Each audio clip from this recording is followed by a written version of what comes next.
수도 있고 여러분 자신의 생각을 만드는데 재료가 될 겁니다. 어쨌든 간에 이 입장은 사회적 환경의 영향을 가장 중심적으로 놓고 있는 겁니다. 본성의 영향은 굉장히 작다라고 보는 입장입니다. 이런 사회적 결정론에서 이제 중심적으로 공부할 내용은 요 두 가지인데요. 하나는 경제 환원론적 마르크스주의입니다. 자, 마르크스주의도 여러 가지 관점들이 존재할 수 있는데 그중에서 경제를 중심적인 요소로 보면서 그것만 보는 조금 협소한 시각의 그런 마르크스주의입니다. 이거를 어떤 분들은 천박한 마르크스주의 뭐 이렇게 부르기도 하는데 이쪽 입장은 결국은 인간의 지식과 문화 현상을 경제적 생산 혹은 이 생산으로부터 파생된 사회관계들에 의해 결정되는 것으로 보는 입장입니다.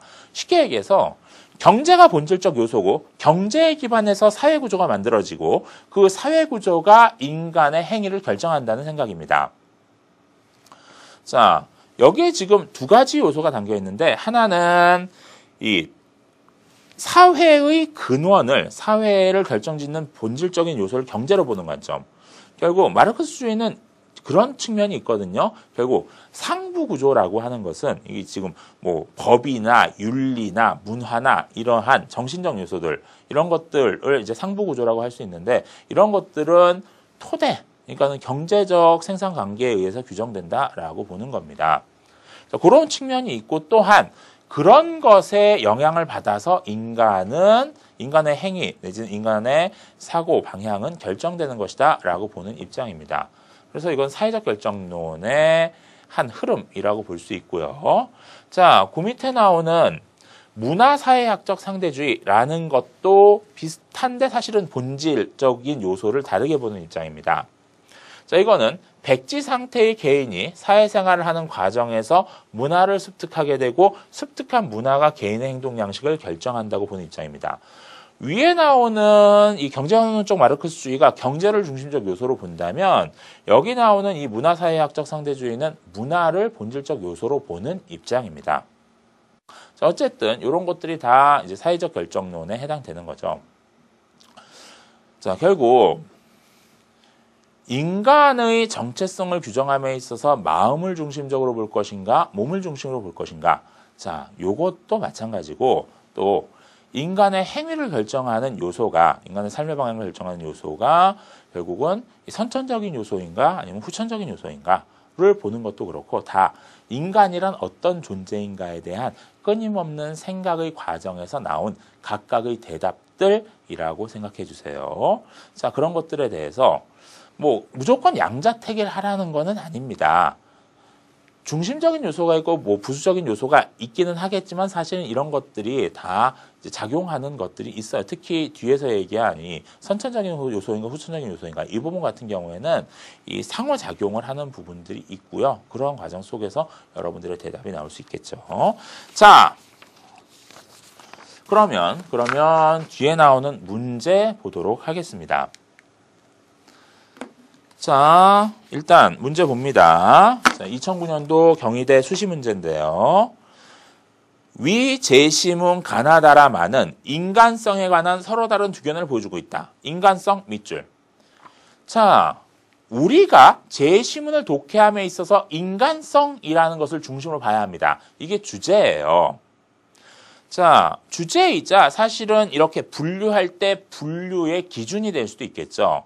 자, 제시문을 독해함에 있어서 인간성, 그러니까 인간의 본성이라는 건데요. 인간의 본성, 인간의 본질에 대한 관점들이 존재하고 그걸 중심으로 봐야 합니다.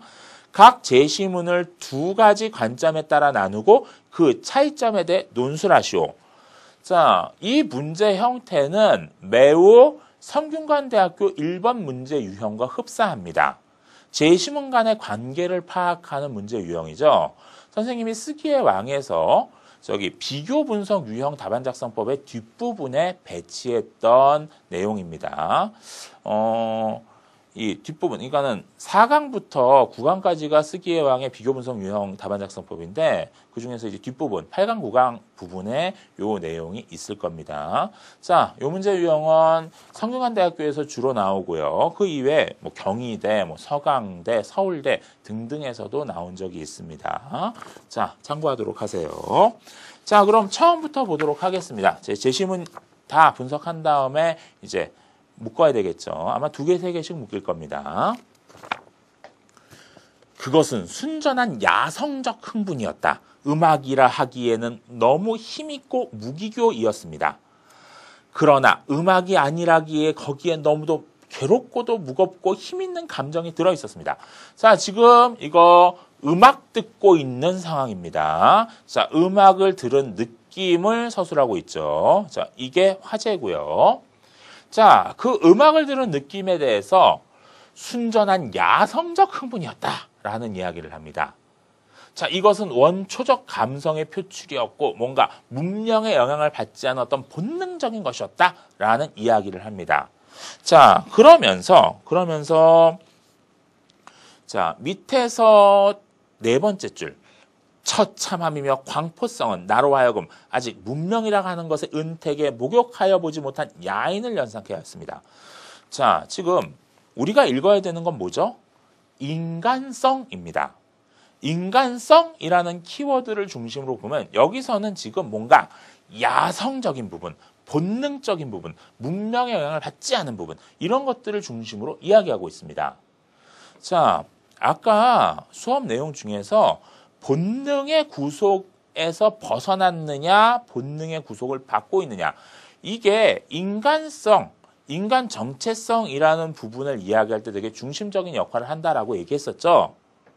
자, 여기선 지금 바로 그런 부분에 대해서 어떤 인간이 가지고 있는 야성적 측면, 본성적 측면, 본능적 측면, 원초적 측면 이런 것들을 이야기하고 있습니다.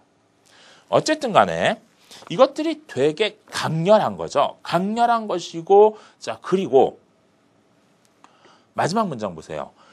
물론 조금이라도 음악의 소양이 있는 사람일 것 같으면 이제 그 소나타를 음악에 대하여 정통으로 아무러한 소양을 받지 못한 사람이 다만 자신의 천재적인 즉흥으로 탄주한 것임을 알 것입니다. 천재적인 탄주. 자, 가치 판단이 이루어졌습니다. 이것은 천재의 작품이에요. 좋은 겁니다. 긍정적인 겁니다. 자, 이러한 것을 긍정적으로 판단한 거죠. 자, 그래서 이렇게 해석할 수 있습니다. 자, 이건 일종의 사례인데, 문학작품 보통 사례라고 보면 됩니다. 자, 여기서 이 문명의 영향을 받지 않은 어떤 본능적인 감성의 표출을 긍정적으로 인식하는 시각이 지금 나와 있는 겁니다. 자, 제시문 가는 이 정도 보도록 하죠. 다음, 제시문 나.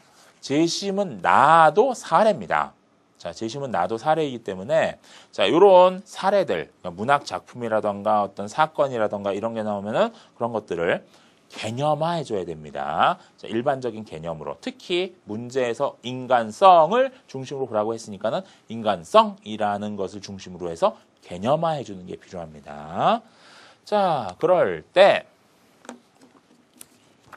자, 지금 여기서 항해하던 요트가